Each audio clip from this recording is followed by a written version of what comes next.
Parmi les causes qui mènent au divorce, surtout ce que l'on voit actuellement, ibadallah, c'est la précipitation dans le fait de prendre les jugements, dans le fait de choisir le divorce au premier lieu. Et cela, ibadallah, a certes des conséquences néfastes. Et la responsabilité, une grande part de la responsabilité, tombe sur les parents, ibadallah, car ils n'ont pas éduqué leurs enfants sur la responsabilité. Ils n'ont pas responsabilisé leurs enfants, que ce soit la femme ou l'homme.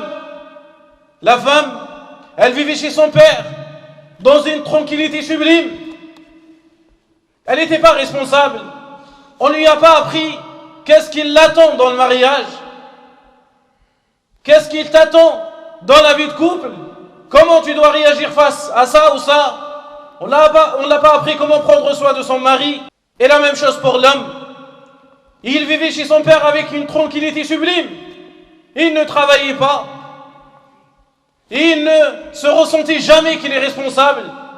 Son père ne lui a pas éduqué sur la bonne responsabilité. Il ne lui a pas dit que viendra le jour où tu seras un futur père.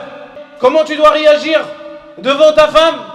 La vie conjugale, c'est une vie de lutte, de patience. Voici tes obligations et tes devoirs. Et lorsqu'ils se marient, que ce soit l'homme ou la femme, ils se retrouvent face à une situation qu'ils n'ont jamais connue. Et ce qui fait la différence entre notre époque et l'époque d'avant de nos parents et nos grands-pères, dans leur époque, le divorce n'était pas très connu, car ils étaient responsables. Ils savaient que lorsqu'ils se marient, c'est pour toute la vie. Alors qu'à notre époque, les gens, ils voient le mariage comme une expérience sociale et souhaitent tenter et savoir qu'est-ce que c'est le mariage. Raison pour laquelle ils abandonnent au premier coup. Et voici quelques recommandations. Oh chère mère, voici quelques recommandations qu'une femme noble a données à sa fille. Comme il est rapporté dans Bulugh al-Arab lil-Alusi, rahimahullah tabaraka wa ta'ala, Umamah ibn al-Harith, bint al-Harith, disait à sa fille, le jour où elle allait se marier, elle lui a dit: oh ma fille, tu sors du nid dans lequel tu as fait tes premiers pas et que tu arrives à un lit que tu n'as pas connu et à un mari auquel tu ne t'es pas habitué. Sois donc pour lui la terre et il te sera comme le soleil. Sois pour lui une plaine et il te sera un pilier.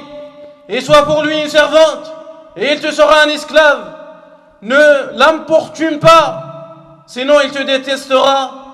Ne t'éloigne pas de lui, sinon il t'oubliera. Et s'il s'approche de toi, approche-toi de lui. Et s'il s'éloigne de toi, éloigne-toi de lui. Préserve son odorat, son oui et sa vue. Qu'il ne sente de toi qu'une bonne odeur, qu'il n'entende qu'une bonne parole et qu'il ne voit que ce qui est beau, ibadallah.